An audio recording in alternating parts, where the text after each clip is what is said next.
Friends, आज की class में हम एक्शन और नॉन एक्शन वर्ब्स के बारे में पढ़ेंगे। तो चलिए वीडियो को शुरू करते हैं। सबसे पहले जानते हैं एक्शन वर्ब्स क्या होती हैं। तो देखिए, an action verb refers to an action.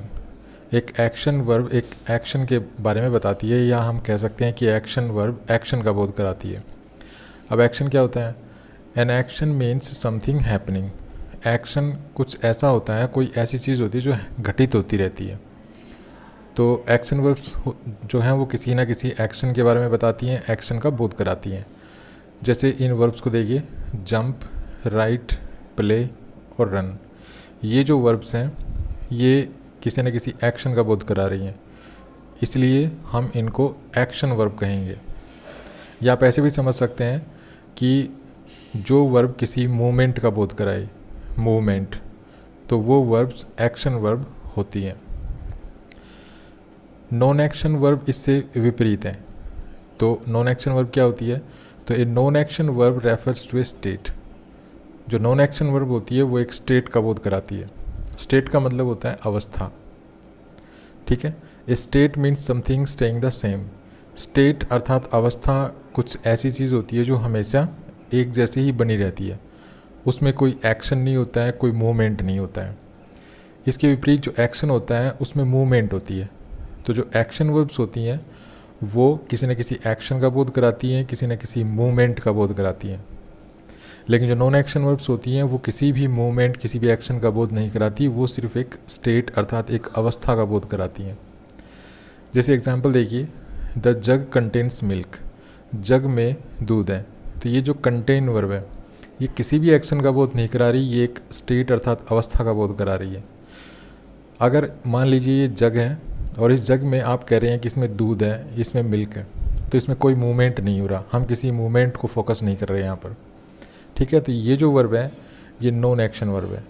इसी प्रकार से अगर आप कहते हैं मिल्क इज़ वाइट, तो ये जो इज वर्ब है ये भी किसी एक्शन का बोध नहीं करा रही, ये भी एक स्टेट का बोध करा रही है। तो यहाँ पर ये भी एक नॉन एक्शन वर्ब है। दूसरा, आप जो एक्शन वर्ब है, एक्शन वर्ब, इसको आप डायनामिक वर्ब भी कह सकते हैं, ठीक है। कुछ किताबों में ये लिखा मिलता है डायनामिक वर्ब। उसके बाद जो नॉन एक्शन वर्ब है,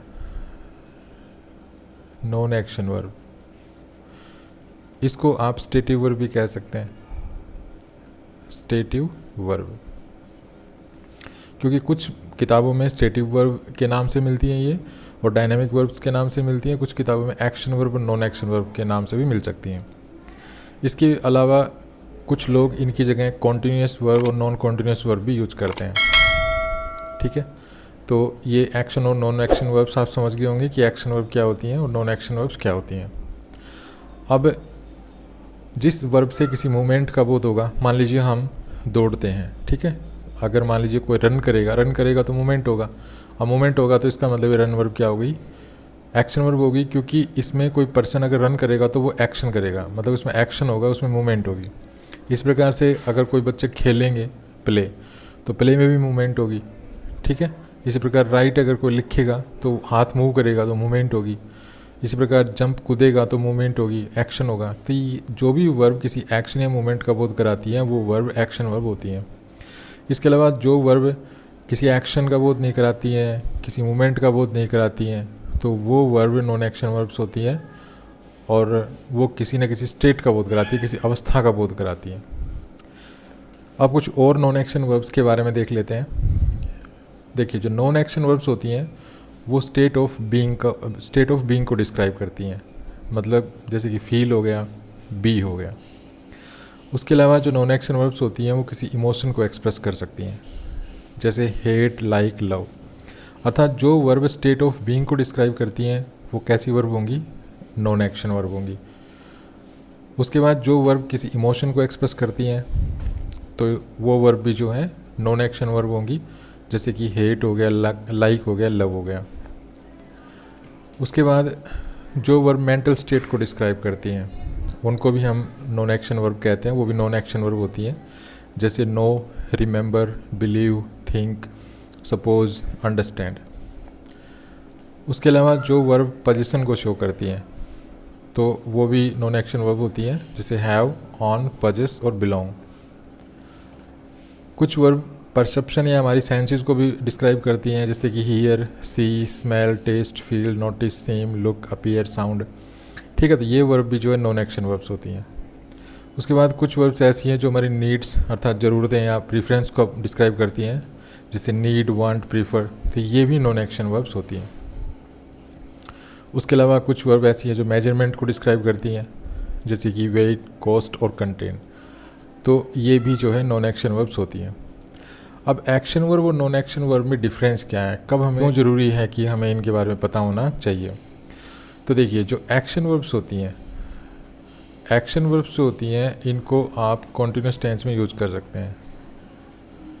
कॉन्टिन्यूस टेंस, आप कॉन्टिन्यूस टेंस में इसको यूज़ कर सकते हैं। कोई भी कॉन्टिन्यूस टेंस हो, जैसे present continuous, past continuous, future continuous, present perfect continuous, past perfect continuous, future perfect continuous.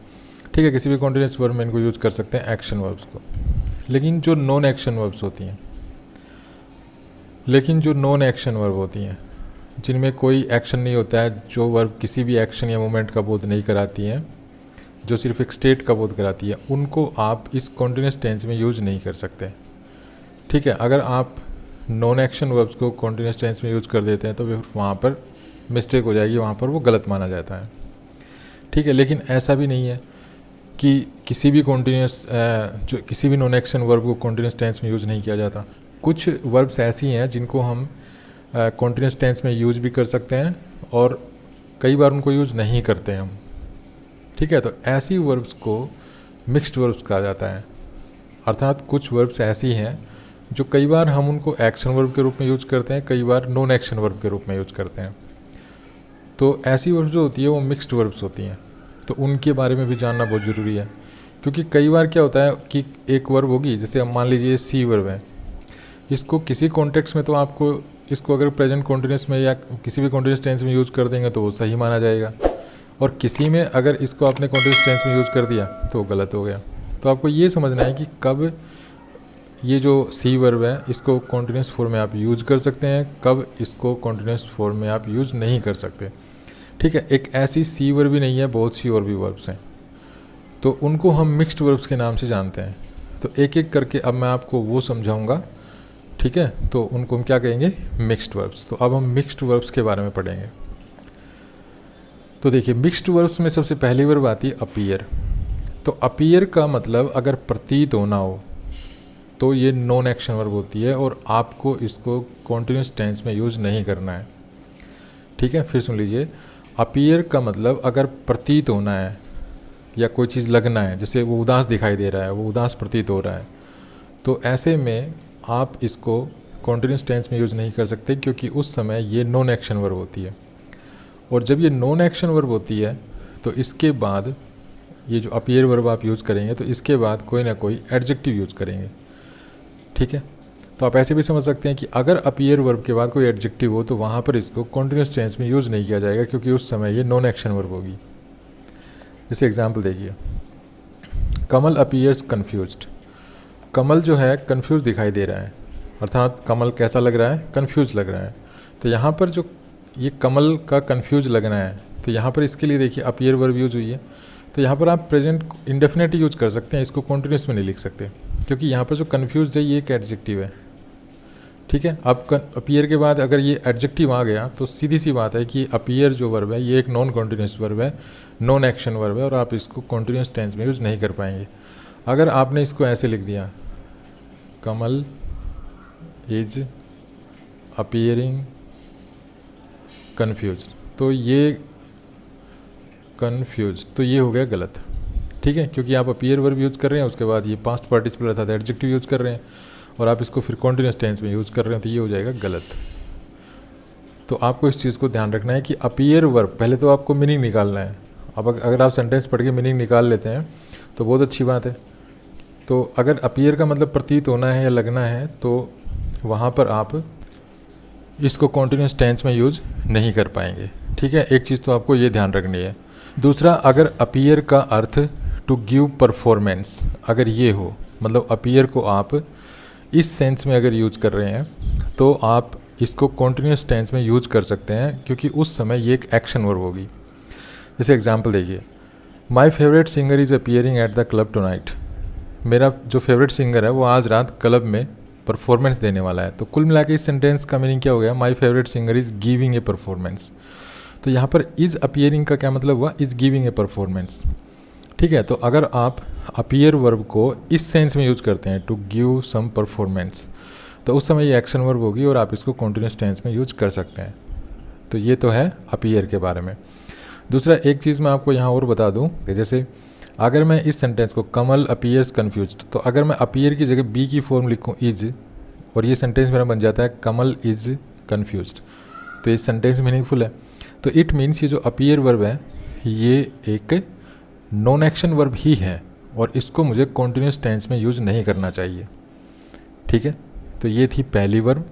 आप अच्छी तरह से इसको समझ गए होंगे। बस इसके मीनिंग में अंतर आ जाता है। जैसे जो वर्ब जिस रूप में जानी जाती है, जैसे मान लीजिए ये जो अपीयर वर्ब है, इसको जब भी हम पढ़ते हैं तो इसका मेन मतलब क्या, इसका जो मीनिंग होता है वो क्या होता है, प्रतीत होना, कोई चीज़ लगना।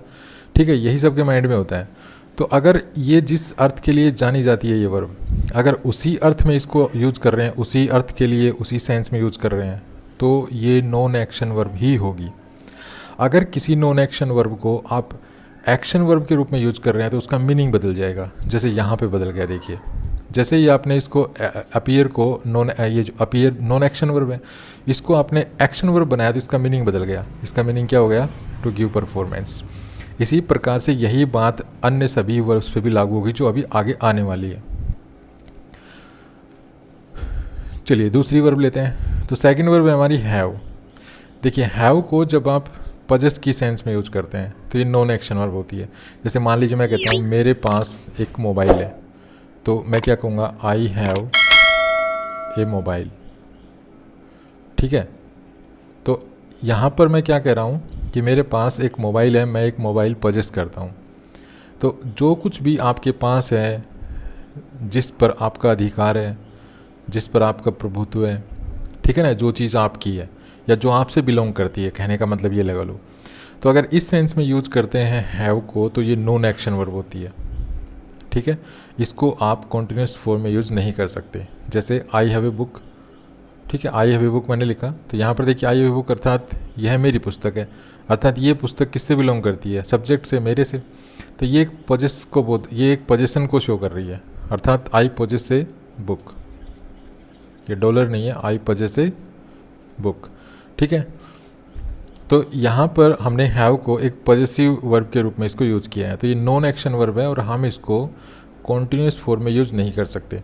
अगर हम इस सेंटेंस को, ठीक है, यहाँ पर आप डॉलर ना मान के चलें, यहाँ पर बुक मान के चलें। ठीक है, तो अगर मैं इस सेंटेंस को ऐसे लिखता हूँ, आई एम हैविंग ए बुक, तो ये सेंटेंस हो जाएगा गलत, क्योंकि यहाँ पर जो हैव है ये एक पोजीशन को शो करने के लिए इसको यूज़ किया गया है, तो इसको हम कॉन्टिन्यूस टेंस में यूज़ नहीं कर पाएंगे। ठीक है, तो ये गलत हो जाएगा। तो ये चीज़ आपको ध्यान रखनी है कि अगर हैव को हम पोजीशन शो करने के लिए एक पॉजेसिव वर्ब के रूप में यूज़ कर रहे हैं तो इसका कॉन्टिन्यूस टेंस आपको नहीं बनाना है, ये नॉन एक्शन वर्ब होगी उस समय। अगर हैव को आप यूज़ कर रहे हैं एक्सपीरियंस के अर्थ में, ईट के अर्थ में, ड्रिंक के अर्थ में, टेक के अर्थ में, ठीक है, तो ये एक्शन वर्ब होती है और आप इसको कॉन्टिन्यूस फॉर्म में यूज कर सकते हैं। जैसे I am having fun now, अब देखिए मैंने इसको कॉन्टिन्यूस फॉर्म में यूज कर दिया एम हैविंग, तो इसका मतलब क्या हुआ, I am experiencing fun now. यहाँ पर हैव का मतलब क्या हो गया, एक्सपीरियंसिंग। नेक्स्ट देखिए he is having a bath, वह स्नान कर रहा था। यहाँ पर देखिए हैव को कॉन्टिन्यूस फॉर्म में यूज किया गया, लेकिन हैव का मतलब अब यहाँ पे क्या है, take, he is taking a bath. Next है ही इज़ हैविंग टी, यहाँ पर भी कॉन्टिन्यूस फॉर्म में इसको यूज़ किया गया, लेकिन यहाँ पर भी हैविंग का क्या मतलब हुआ, ही इज़ ड्रिंकिंग टी। ठीक है, he is having T it means he is drinking tea. यहाँ पर आप टेक भी लिख सकते हैं, ही इज़ टेकिंग टी। ठीक है, नेक्स्ट देखिए he is having his meal, अगर हम कहते हैं he is having his meal तो यहाँ पर भी हैव को कॉन्टिन्यूस फॉर्म में यूज़ किया गया। तो यहाँ पर भी जो हैव है इसका क्या मतलब हो गया, ही इज़ ईटिंग मील, यहाँ पर मिल्क नहीं है मील है। ये कुछ टाइपिंग मिस्टेक्स हैं तो आप इनको थोड़ा कंप्रोमाइज़ कर लेना। He is having his meal इसका मतलब है he is eating his meal. ठीक है, तो जब भी हम हैव को कॉन्टिन्यूस फॉर्म में अगर यूज़ करते हैं तो वहाँ पर वो एक्शन वर्ब होती है, और वहाँ पर हैव का अर्थ या तो एक्सपीरियंस होगा या ईट या ड्रिंक या टेक। लेकिन जब आप ये कहते हैं कि कोई चीज़ आपके पास है और उस समय पोजीशन शो करने के लिए आप इस वर्ब को अगर यूज करते हैं, मतलब कोई चीज़ आपसे बिलोंग करती है या किसी भी मतलब सब्जेक्ट से बिलोंग करती है। जैसे अगर मैं कहता हूँ ही हैज़ ए बुक, ठीक है, तो अब ये बुक किसकी है? सब्जेक्ट की। तो ऐसे में ये जो हैव वर्ब है इसको आप कॉन्टिन्यूस टेंस में यूज नहीं कर सकते हैं, ठीक है, किसी भी कॉन्टिन्यूस टेंस में, मतलब कॉन्टिन्यूस फॉर्म इसकी बनेगी नहीं, क्योंकि उस समय ये एक्शन वर्ब होती है। दूसरा, हैव के कुछ फॉर्म्स होती हैं, इन चीज़ों का आपको ध्यान रखना है। जैसे सिंगुलर सब्जेक्ट के साथ हम हैज़ लगाते हैं, प्लूरल के सब्जेक्ट के साथ हम हैव लगाते हैं, और पास्ट इसकी फॉर्म जो होगी पास्ट में तो इसको हम हैड यूज़ करते हैं। तो ये सिंपल सी कुछ बेसिक सी बातें हैं जिनको आपको माइंड में रखना है। तो ये थी हैव के बारे में। अगर फिर भी आपको कोई कन्फ्यूजन होता है तो आप कमेंट बॉक्स में आप उसको लिख सकते हैं, मैं उसको फिर क्लियर करने की कोशिश करूँगा। नेक्स्ट है हियर। अब देखिए ये एक बहुत ही मुश्किल वर्ब है, इसको समझना काफ़ी थोड़ा सा मुश्किल बनता है। हियर का मतलब होता है सुनना, ठीक है। जब आप कोई भी चीज़ सुनते हैं अपने कानों से तो वहाँ पर हियर वर्ब यूज़ करते हैं। जब कोई भी साउंड आपके कानों तक आती है और आपको सुनाई देती है तो उस समय ये जो वर्ब होती है हियर, ये एक नॉन एक्शन वर्ब होती है। क्योंकि अगर आपके पास कोई शोर हो रहा है, कोई म्यूजिक बज रहा है तो वो आपके कानों तक आएगा, आप नहीं चाहेंगे तब भी वो कानों तक तो आएगा आपके, और उस समय वो आपको सुनाई देगा। तो उस केस में आप कहेंगे हियर, वहाँ पर आप हियरिंग नहीं कह सकते, ठीक है, क्योंकि वहाँ पर आप जो आपके कानों तक जो साउंड आ रही है आप उसको अननोइंगली या विदाउट एनी पर्पज़ सुन रहे हैं, आपका पर्पज़ नहीं है उसको सुनने का, लेकिन वो आपको सुनाई देगी। तो ऐसे में जब आप बिना किसी पर्पज़ के कोई साउंड सुन रहे हैं, भले ही आप ना चाहते हो, लेकिन अगर आपके कान सही है, श्रवण शक्ति अच्छी है, बहरे नहीं है, तो इसका मतलब वो साउंड तो आपके पास आएगी कानों तक। तो ऐसे केस में इस कॉन्टेक्स्ट में हियर को कॉन्टिन्यूस फॉर्म में यूज़ नहीं किया जाता। जैसे आपके पास कोई म्यूजिक बज रहा है दाएं बाएं, तो आप कहते हैं आई हियर द म्यूजिक, यार मुझे म्यूजिक सुनाई दे रहा है, ठीक है। तो यहाँ पर आप हियर को सिर्फ इंडेफिनेट टेंस में यूज़ कर सकते हैं, प्रेजेंट इंडेफिनेट में, इसकी कॉन्टिन्यूस फॉर्म नहीं लिख सकते। अगर आप ऐसे लिखते हैं I am hearing the music, तो ये हो जाएगा गलत। वैसे ये गलत नहीं है, ठीक है, मैं एक चीज़ बता दूँ आपको, ये सेंटेंस वैसे गलत नहीं है। ये उस केस में गलत नहीं है जैसे आप पर्पजली इस हियर जो ये एक्शन है हियर, अगर आप इसको पर्पजली कर रहे हैं, जैसे आपने कानों में लीड लगा रखी है, तो वहाँ पर आप लिसन भी यूज़ कर सकते हैं, लिसन टू, जैसे I am listening to the music, ये कह सकते हैं, लेकिन वहाँ पे आप हियरिंग भी कह सकते हैं, ठीक है। तो अगर आप हियर अर्थात सुनना, ये आप बिना किसी पर्पज़ के सुनते हैं, मतलब ज़बरदस्ती आपके कानों तक आ रही है, आप नहीं चाहते लेकिन फिर भी आपके कानों तक आ रही है, भाई आपके कान अच्छे हैं, सुन शक्ति अच्छी है, तो आपके कानों तक तो आएगी, कोई भी साउंड हो रही होगी दाएं बाएं, तो ऐसे केस में आप हियर वर्ब यूज़ करेंगे। लेकिन अगर आप पर्पज़ के साथ सुन रहे हैं तो वहाँ पर आप हियरिंग भी लिख सकते हैं, ठीक है, लिसनिंग टू भी लिख सकते हैं, हियरिंग भी लिख सकते हैं। तो ये तो होगा हियर कि कब आपको इसको नॉन एक्शन वर्ब के रूप में यूज़ करना है, इसका कॉन्टिन्यूस टेंस नहीं बनेगा। उसके बाद आता है एक्शन वर्ब। तो देखिए हियर को एक्शन वर्ब आप कब बना सकते हैं? If you listen to someone giving his opinion और इन्फॉर्मेशन। अगर आप किसी ऐसी व्यक्ति की बातों को सुनते हैं जो अपनी ओपिनियन या आपको कोई इन्फॉर्मेशन दे रहा है, ठीक है, और आप उनकी बातों को सुन रहे हैं, तो वहाँ पर आप हियर को कॉन्टिन्यूस टेंस बना सकते हैं। वहाँ पर ये एक्शन वर्ब होती है, क्योंकि वहाँ पर आप किसी की बातों को पर्पज़ के साथ सुन रहे हैं, ठीक है। आप अगर आपको सुनाई भी नहीं देगा फिर भी आप कानों को थोड़ा सा और ध्यान से सुनेंगे। जैसे I am hearing from people that the short circuit was the cause of the fire. जैसे मान लीजिए कहीं पे आग लग गई और वहाँ पे आप पहुँचे, आप रिपोर्टर हैं, तो वहाँ पर आपने लोगों से क्या सुना, उनकी ओपिनियन सुनी, उन्होंने जो इन्फॉर्मेशन दी आपको वो सुनी आपने। तो इस सुनने को जब आप कहेंगे तो वहाँ पर आप हियर को पर्पज़ के साथ, मतलब आपने जो सुना वो एक पर्पज़ के साथ सुना। ऐसा नहीं कि लोग ऐसे ही बोल रहे थे और वो विदाउट एनी पर्पज़ के आपके कानों तक आ रही थी, सुनाई दे रही थी, ऐसा नहीं है। आपने सुना, उसको जानबूझकर सुना, ठीक है ना। तो जब भी कोई आपको अपनी ओपिनियन बताता है आपको और आपको कोई इन्फॉर्मेशन देता है और आप उसको सुनते हैं, तो उस केस में आप हियर को कॉन्टिन्यूस फॉर्म में यूज़ कर सकते हैं, क्योंकि वहाँ पर जो हियर है वो एक एक्शन वर्ब होगी। जैसे यहाँ पे देखिए आई एम हियरिंग। नेक्स्ट है when someone hears something to make a decision. जब कोई व्यक्ति कोई चीज़ सुनता है और उस सुनने के आधार पर वो डिसीजन देता है, तो इस केस में भी जो है वो पर्पजली सुनता है किसी को, ठीक है ना। ऐसे तो विदाउट एनी पर्पज़ तो सुनता नहीं है, पर्पजली सुनेगा तभी तो डिसीजन देगा। भाई कुछ सुनने के बाद और फिर डिसाइड करेगा कुछ और फिर डिसीजन देगा, तो इसका मतलब वो पर्पज़ के साथ ही सुन रहा है। तो जब कोई व्यक्ति किसी की बातों को सुनता है और उस बातों को सुनने के बाद वो डिसीजन देने वाला है, तो उस केस में भी हम हियर को एक एक्शन वर्ब मानते हैं और उसको हम कॉन्टिन्यूस फॉर्म में यूज कर सकते हैं।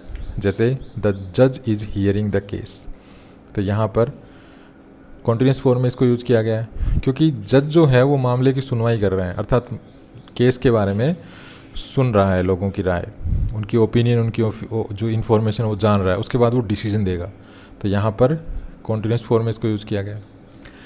नेक्स्ट है to understand what someone is saying. भाई जो कोई भी आपके सामने बोल रहा है उसकी बातों को आप समझ रहे हैं, तो इस अंडरस्टैंड की सेंस में आप उसकी बातों को समझ रहे हैं, तो इस सेंस में भी आप हियर को कॉन्टिन्यूस फॉर्म में यूज़ कर सकते हैं। जैसे आर यू हियरिंग मी, इसका मतलब है do you understand what I am saying. ठीक है भाई, आप क्या मैं जो बोल रहा हूँ क्या आप वो समझ रहे हैं। तो यहाँ पर जो हियर है ना, इसका मतलब क्या है, अंडरस्टैंड।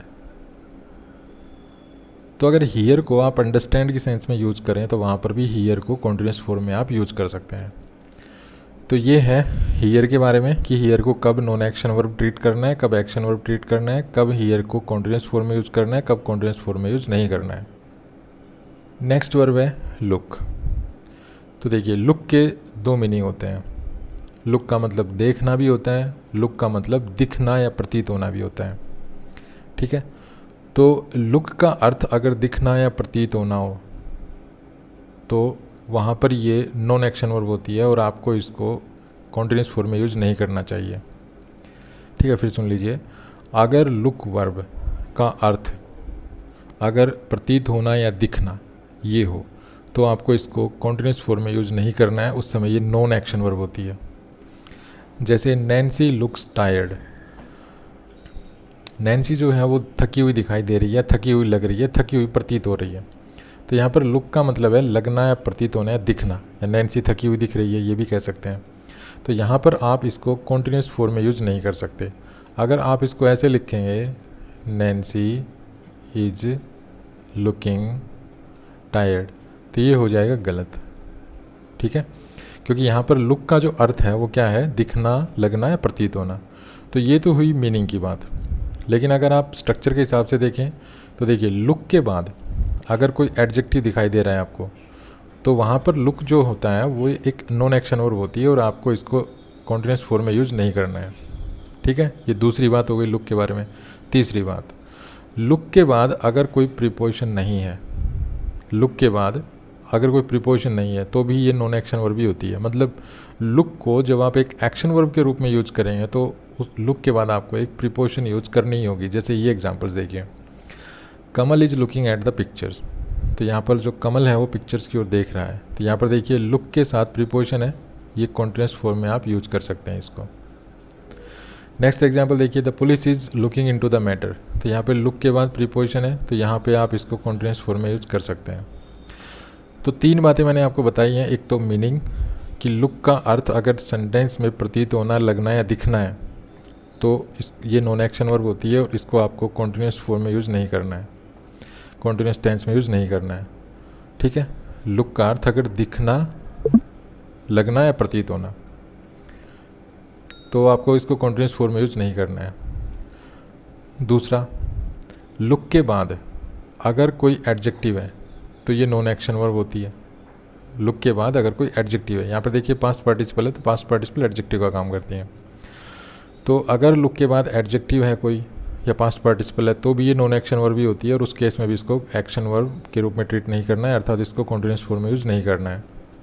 दो बातें हो गई। तीसरी बात, लुक के बाद अगर प्रीपोजिशन नहीं है तो भी ये नॉन एक्शन वर्ब भी होती है और इसको कॉन्टिन्यूस टेंस में यूज़ नहीं करना है।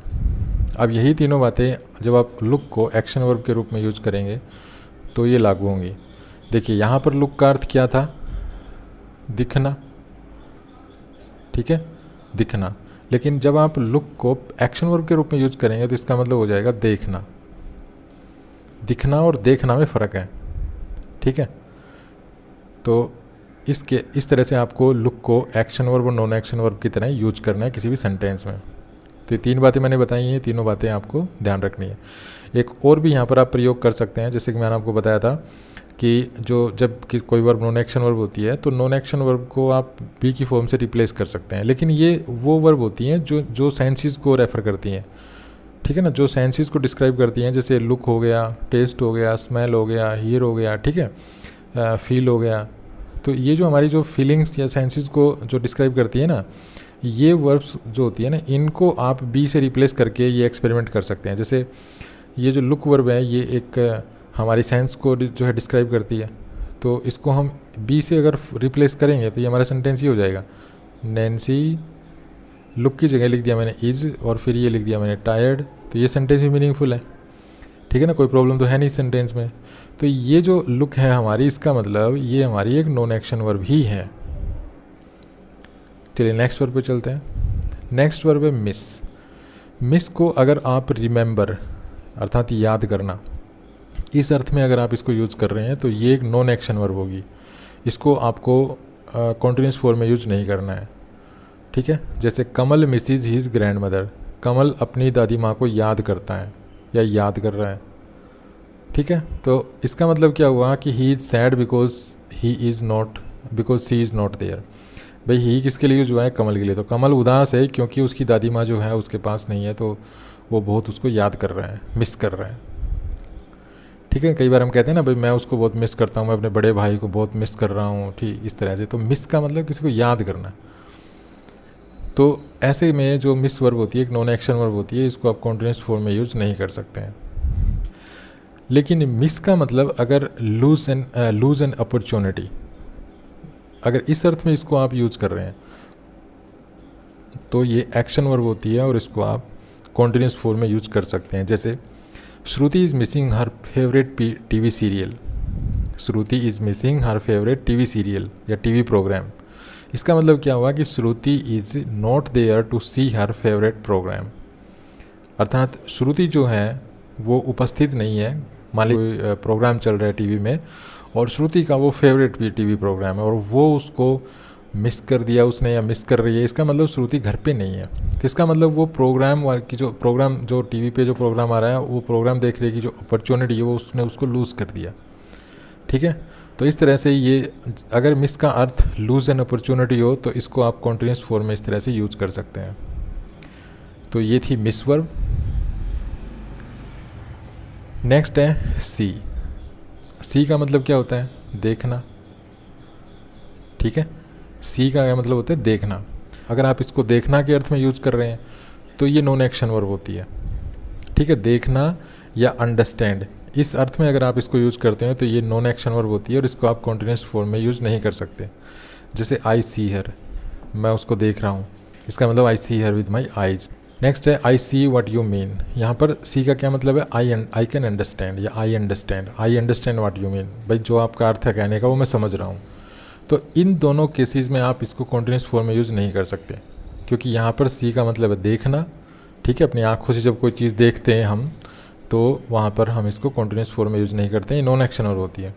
और यहाँ पर सी का अर्थ है अंडरस्टैंड। तो जब सी का मतलब देखना हो और अंडरस्टैंड हो तो वहाँ पर ये नॉन एक्शन वर्ब होती है और आप उसको कॉन्टिन्यूस फॉर्म में यूज़ नहीं कर सकते हैं, ठीक है। नेक्स्ट है अगर आप सी को विजिट, कंसल्ट या मीट, इस चीज़ में अगर इन अर्थों में अगर यूज़ कर रहे हैं तो ये एक्शन वर्ब होती है और आप इसको कॉन्टिन्यूस टेंस में यूज़ कर सकते हैं। जैसे I am seeing the doctor, यहाँ पर देखिए सी को कॉन्टिन्यूस फॉर्म में यूज़ किया गया है। तो इस सेंटेंस का मतलब ये आई एम विजिटिंग और कंसल्टिंग विद ए डॉक्टर, ठीक है। डॉक्टर हो गया, डेंटिस्ट हो गया या लॉयर हो गया। तो अगर आप डेंटिस्ट से या लॉयर से या डॉक्टर से अगर कंसल्ट करने जा रहे हैं या उसके पास आप जा रहे हैं तो वहाँ पे आप जब सी वर्ब यूज़ करते हैं उस केस में तो आप इसको कॉन्टिन्यूस बना सकते हैं, कॉन्टिन्यूस फॉर्म में इसको लिख सकते हैं, ठीक है। यहाँ पर आप ऐसे भी कह सकते हैं I am going to meet a doctor, a dentist, a lawyer. तो इस अर्थ में आप इसको कॉन्टिन्यूस फॉर्म में यूज़ कर सकते हैं। जैसे नेक्स्ट देखिए he is seeing ghost at night, उसे रात को भूत दिखाई दे रहे हैं। इसका मतलब क्या हुआ कि जो उसको दिखाई दे रहा है वो किसी और को दिखाई नहीं दे रहा। तो जो आपको दिखाई दे रहा है और किसी को दिखाई नहीं दे रहा, तो वहाँ पर आप कॉन्टिन्यूस बना सकते हैं। इसी प्रकार हियर को भी ऐसे बना सकते हैं। मान लीजिए कोई ऐसी आवाज़ है जो औरों को सुनाई नहीं दे रही लेकिन आपको ही अपने मन मन में सुनाई दे रही है, तो वहाँ पे आप हियर को भी इस सेंस में कॉन्टिन्यूस बना सकते हैं, हियर वर्ब को। ठीक है, चलिए नेक्स्ट वर्ब लेते हैं। नेक्स्ट वर्ब है स्मेल। देखिए स्मेल का अर्थ अगर गिव स्मेल या हैव स्मेल, इस सेंस में इसको अगर आप यूज़ कर रहे हैं तो ये एक नॉन एक्शन वर्ब होती है और आप इसको कॉन्टिन्यूस फॉर्म में यूज़ नहीं कर सकते हैं। जैसे एग्जांपल देखिए, the coffee smells good. Coffee में अच्छी जो है स्मेल आ रही है। ठीक है, तो इसका मतलब the coffee has a good smell. The coffee has a good smell. एक दूसरा पॉइंट जो आप यहाँ पर आप नोट कर सकते हैं वो ये है, देखिए ये जो स्मेल वर्ब है इसके बाद ये एडजेक्टिव है। ठीक है, तो स्मेल के बाद अगर एडजेक्टिव हो तो ये नॉन एक्शन वर्ब होगी, इसको आप कॉन्टिन्यूस टेंस में यूज़ नहीं कर पाएंगे। एक और इम्पोर्टेंट पॉइंट कि आप इसको, ये जो स्मेल है क्योंकि हमारी सेंस को रेफ़र करती है तो इसको आप बी की फॉर्म से रिप्लेस करके भी देख सकते हैं। तो अगर मैं इसको इज लिखूँ, यहाँ पर इज लिख दूँ और मैं ये कहूँ द कॉफ़ी इज़ गुड, तो इसका मतलब ये मीनिंगफुल सेंटेंस है, और मीनिंगफुल सेंटेंस है तो इट मीन्स ये यहाँ पर जो स्मेल वर्ब है ये एक नॉन एक्शन वर्ब है, मुझे इसको कॉन्टिन्यूस फॉर्म में यूज़ नहीं करना चाहिए। ठीक है, नेक्स्ट है स्मेल को अगर आप एक्ट ऑफ स्मेलिंग के सेंस में अगर देखें, अगर एक्ट ऑफ स्मेलिंग के संदर्भ में अगर आप इसको देखें तो ये एक एक्शन वर्ब होती है, इसको आप कॉन्टिन्यूस फॉर्म में यूज़ कर सकते हैं। जैसे I M smelling the flowers, मैं फूलों को सूंघ रहा हूँ, मतलब मैं ये स्मेलिंग का एक्शन मैं खुद कर रहा हूँ, ये सब्जेक्ट कर रहा है, तो यहाँ पर देखिए ये कॉन्टिन्यूस फॉर्म में यूज हो गई। इसका मतलब क्या है, आई एम स्नीफिंग द फ्लावर्स। ठीक है, आई एम स्नीफिंग द फ्लावर्स, मैं फूलों को सूंघ रहा हूँ।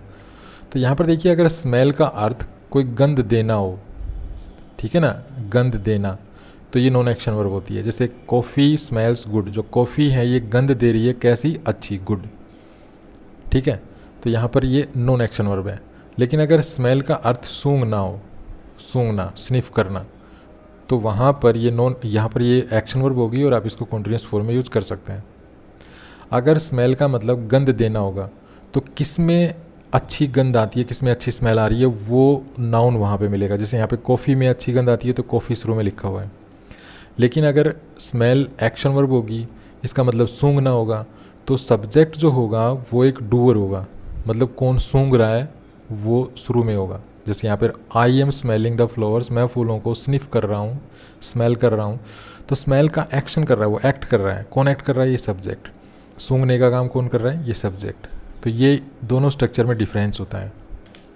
ठीक है, यहाँ पर भी स्मेल है, यहाँ पर भी स्मेल है, लेकिन यहाँ पर स्मेल का एक्ट करने वाला अर्थात डूअर, इस एक्शन को डूअर, ठीक है ना, इस एक्शन को करने वाला यहाँ पे नहीं है। यहाँ पे सब्जेक्ट क्या है, यहाँ पे स्मेल का जो सोर्स है, स्मेल का जो सोर्स है वो लिखा हुआ है। स्मेल का सोर्स क्या है, कॉफ़ी। लेकिन यहाँ पर जो स्मेल का जो डूअर है, स्मेल एक्शन का जो डूअर है वो लिखा हुआ है सब्जेक्ट, तो यहाँ पर ये एक्शन वर्ब है। ठीक है, दूसरा एक और इम्पोर्टेंट पॉइंट देखिए, यहाँ पर स्मेल के बाद एडजेक्टिव लिखा हुआ है। ठीक है, तो स्मेल के बाद, टेस्ट के बाद, इनके बाद अगर एडजेक्टिव हो तो ये नॉन एक्शन वर्ब होती है और कॉन्टिन्यूस फॉर्म में यूज़ नहीं की जाती। यहाँ पर स्मेल के बाद देखिए एडजेक्टिव नहीं है बल्कि नाउन है। ठीक है, तो ऐसे में इसको हम एक्शन वर्ब के रूप में ट्रीट कर सकते हैं और इसको कॉन्टिन्यूस फॉर्म में लिख सकते हैं। नेक्स्ट है टेस्ट। सेम यही कहानी जो हमने अभी स्मेल के बारे में पढ़ी है, सेम वही टेस्ट के बारे में है। देखिए टेस्ट का मतलब अगर हैव द टेस्ट हो, ठीक है, या गिव द टेस्ट हो, तो ये नॉन एक्शन वर्ब होती है और इसको हम कॉन्टिन्यूस फॉर्म में नहीं लिख सकते हैं। जैसे the coffee taste good, coffee का स्वाद अच्छा है। ठीक है, इसका मतलब क्या हुआ, the coffee has a good taste. तो ये जो यहाँ पर टेस्ट वर्ब है ये नॉन एक्शन वर्ब है। लेकिन अगर आप इसको एक्ट ऑफ टेस्टिंग के रूप में देखें तो ये एक्शन वर्ब होती है और आप इसको कॉन्टिन्यूस फॉर्म में यूज़ कर सकते हैं। जैसे I am tasting the cake, इसका मतलब I am trying the cake to see what it taste like, मतलब ये कोशिश कर रहा हूँ मैं केक को टेस्ट करने की, कैसा लगता है। तो यहाँ पर जो टेस्ट है ये एक एक्शन वर्ब है। दूसरा वही डिफरेंसेस, अगर हम वही बातें अगर हम इस वर्ब पे अगर देखें जो हमने अभी स्मेल के बारे में पढ़ी थी, तो वही चीज़ें हम यहाँ पर भी देखिए कंसिडर कर सकते हैं। कैसे, देखिए टेस्ट का मतलब क्या है, स्वाद देना। तो अगर किसी चीज़ का अगर कोई चीज़, किसी चीज़ का स्वाद, उस स्वाद को देने की बात, या किसी चीज़ में कोई स्वाद है, तो आप अगर इस सेंस में इसको यूज़ कर रहे हैं स्वाद देना, तो ये नॉन एक्शन वर्ब होगी, ठीक है। लेकिन अगर आप टेस्ट को चखना, ठीक है, जैसे हम चखते हैं ना कोई भी चीज़, अगर चख के देखते हैं टेस्ट कैसा हम देखते हैं, तो इस सेंस में अगर आप इसको यूज़ करेंगे तो ये एक्शन वर्ब होगी और आप इसको कॉन्टिन्यूस टेंस में यूज़ कर सकते हैं। ये तो हो गया मीनिंग। आप इसको मीनिंग, जो सेंटेंस अगर लिखा हुआ है कहीं, तो वहाँ पर इसको आप कॉन्टेक्स्ट के हिसाब से देख सकते हैं, चेक कर सकते हैं। दूसरा, यहाँ पर टेस्ट के बाद देखिए एडजेक्टिव लिखा हुआ है, ठीक है। तो ये टेस्ट के बाद, स्मेल के बाद मैंने बताया था कि एडजेक्टिव अगर लिखा हुआ है तो इट मीन्स ये नॉन एक्शन वर्ब है, ठीक है, और आप इसको कॉन्टिन्यूस टेंस में यूज़ नहीं कर पाएंगे। यहाँ पर टेस्ट के बाद देखिए नाउन लिखा हुआ है, तो यहाँ पर ये एक्शन वर्ब है, ठीक है। एक ये पॉइंट हो गया। अगला पॉइंट देखिए, यहाँ पर टेस्ट अर्थात टेस्ट करने वाला नहीं है सब्जेक्ट, बल्कि ये टेस्ट का सोर्स क्या है ये लिखा हुआ है। तो टेस्ट का सोर्स क्या है? कॉफ़ी, ठीक है, या कॉफ़ी के टेस्ट के बारे में बताया गया है। अर्थात ये तो है सोर्स और ये है इस सोर्स, ये कॉफ़ी का टेस्ट, और टेस्ट कैसा ये आगे एडजेक्टिव के द्वारा बताया गया है। तो यहाँ पर इस सेंस में ये जो है एक नॉन एक्शन वर्ब होती है ये। लेकिन यहाँ पर ये जो टेस्ट करने वाला है ये डूअर लिखा हुआ है, सब्जेक्ट देखिए, ये टेस्ट करने वाला है, ये शुरू में लिखा हुआ है सब्जेक्ट, मतलब सब्जेक्ट टेस्ट कर रहा है। यहाँ पर कोई पर्सन नहीं है सब्जेक्ट जो टेस्ट करेगा, तो यहाँ पर ये नॉन एक्शन वर्ब है। यहाँ पर जो टेस्ट करेगा वो पर्सन लिखा हुआ है, ये डूअर है, तो ये एक्शन वर्ब बन जाएगी, ठीक है। तो इस तरह से आप इसको एक्शन और नॉन एक्शन के रूप में इसको पहचान सकते हैं। नेक्स्ट, हम इसको बी की फॉर्म से रिप्लेस करके भी देख सकते हैं, जैसे द कॉफ़ी टेस्ट गुड। मान लीजिए मुझे नहीं पता ये एक्शन वर्ब है कि नॉन एक्शन वर्ब है, तो मैं इसको एक बार बी की फॉर्म से रिप्लेस करके देख लेता हूँ। The coffee is good, meaningful sentence है, तो इट मीन्स ये मेरी नॉन एक्शन वर्ब है, इसको मुझे कॉन्टिन्यूस फॉर्म में यूज़ नहीं करना चाहिए। लेकिन यहाँ पर आप इसको अगर ऐसा करेंगे, बी की फॉर्म से रिप्लेस करेंगे, तो गड़बड़ हो जाएगी। देखिए आई, अगर मान लीजिए आई के साथ एम लगता है, तो अगर मैं इसको लिखूँ आई एम द केक, तो ये हो जाएगी गड़बड़, ये लॉजिकल नहीं है, आई एम द केक, ठीक है, ये मीनिंग नहीं है इसका। तो इसका मतलब ये एक्शन वर्ब नहीं है यहाँ पे, सॉरी नॉन एक्शन वर्ब नहीं है, ये एक्शन वर्ब है। चलिए नेक्स्ट वर्ब पे चलते हैं। नेक्स्ट वर्ब है थिंक।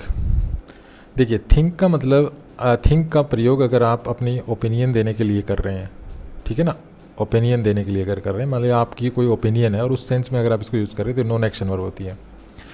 जैसे he thinks the test is easy, उसे लगता है कि जो टेस्ट है वो आसान है, इसका मतलब वो अपनी ओपिनियन दे रहा है, वो टेस्ट को आसान कंसिडर कर रहा है, ठीक है। तो यहाँ पर ही अपनी ओपिनियन दे रहा है, ओपिनियन के लिए इसको यूज़ किया गया, तो ये यहाँ पर ये नॉन एक्शन वर्ब होगी और इसको आप कॉन्टिन्यूस टेंस में यूज़ नहीं कर सकते। यहाँ पर मतलब आप ये नहीं कर सकते ही इज़ थिंकिंग। दूसरा, आप यहाँ पे देखिए जो दैट है ना, वो यहाँ पे दैट अंडरस्टूड है, he thinks that the test is easy, ठीक है, तो यहाँ पे दैट अंडरस्टूड है। तो अगर थिंक के बाद अगर कहीं दैट की सेंस आ रही हो, दैट लिखा हुआ हो या उसको ड्रॉप कर रखा हो, अगर ड्रॉप कर रखा है तो वहाँ पर वो दैट की सेंस आ रही है, तो इसका मतलब वहाँ पे कोई ओपिनियन दी जा रही है, कोई पर्सन है वो अपनी ओपिनियन दे रहा है, और उस केस में आप इसको एक्शन वर्ब नहीं ट्रीट कर सकते, वहाँ पर वो नॉन एक्शन वर्ब होगी और आप उसको कॉन्टिन्यूस फॉर्म में यूज़ नहीं कर पाएंगे। नेक्स्ट है, अगर थिंक को आप प्रोसेस ऑफ थिंकिंग के संदर्भ में अगर देखते हैं, तो वहाँ पर ये एक्शन वर्ब हो जाएगी और आप इसको कॉन्टिन्यूस टेंस में यूज़ कर सकते हैं। जैसे she is thinking about the question, मतलब वो एक क्वेश्चन के बारे में सोच रही है, अर्थात जो थिंकिंग की जो प्रोसेस है वो उसके दिमाग में चल रही है, ठीक है ना। तो ऐसे किस केस में आप इसको कॉन्टिन्यूस फॉर्म में यूज़ कर सकते हैं। नेक्स्ट वर्ब है वे। वे का मतलब है किसी का वेट होना, किसी में वजन का होना, तो उस केस में ये नॉन एक्शन वर्ब होगी। जैसे the table weight a lot, table का वजन बहुत ज़्यादा है, मतलब टेबल इज़ हैवी।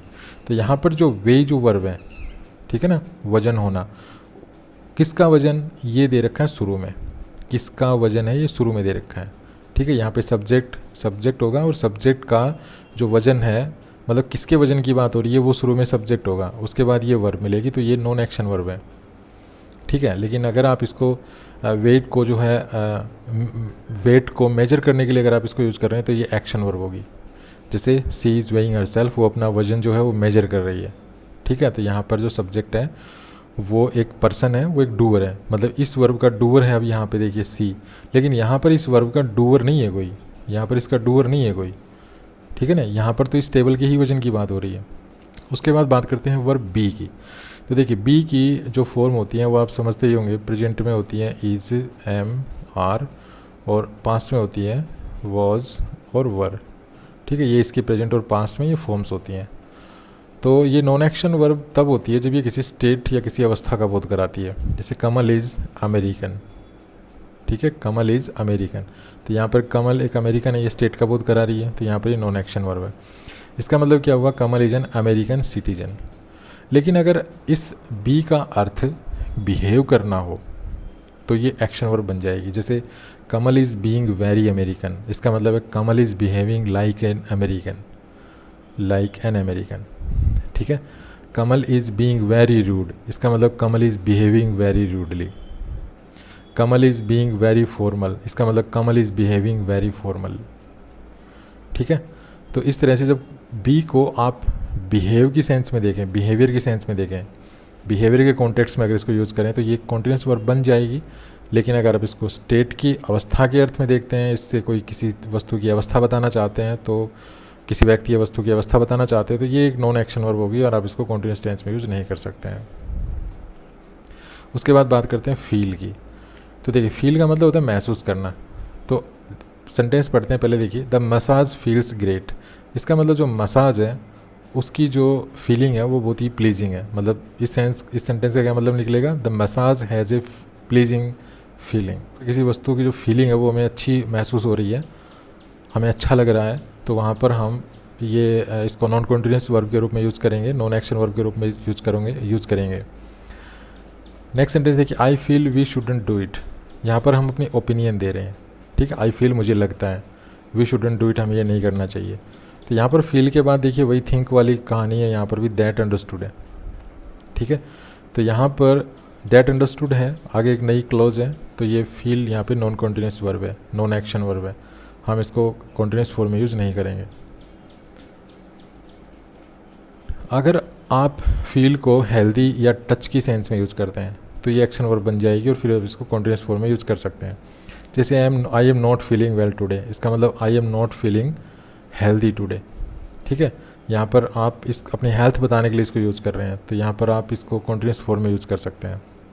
तो इस सेंटेंस का मीनिंग है आई एम ए लिटल सिक, तो यहाँ पर अपनी हेल्थ बताने के लिए यूज़ कर रहे हैं, तो ये एक्शन वर्ब बन जाएगी, आप इसको कॉन्टिन्यूस फॉर्म में यूज़ कर सकते हैं। उसके बाद बात करते हैं टच की। तो देखिए, the doctor felt my veins, doctor ने मेरी जो नसें हैं वो टच की। तो यहाँ पर फील का मतलब क्या है, यहाँ पर महसूस करना नहीं है, यहाँ पर इसका मतलब है टच करना। तो यहाँ पर the doctor touched my veins, ठीक है। तो ये है फील के बारे में। तो कैसा लगा वीडियो, अगर वीडियो अच्छा लगा तो प्लीज़ इसको लाइक कीजिए, शेयर कीजिए, चैनल को सब्सक्राइब करना ना भूलें। Thanks for watching this video, happy learning, bye bye.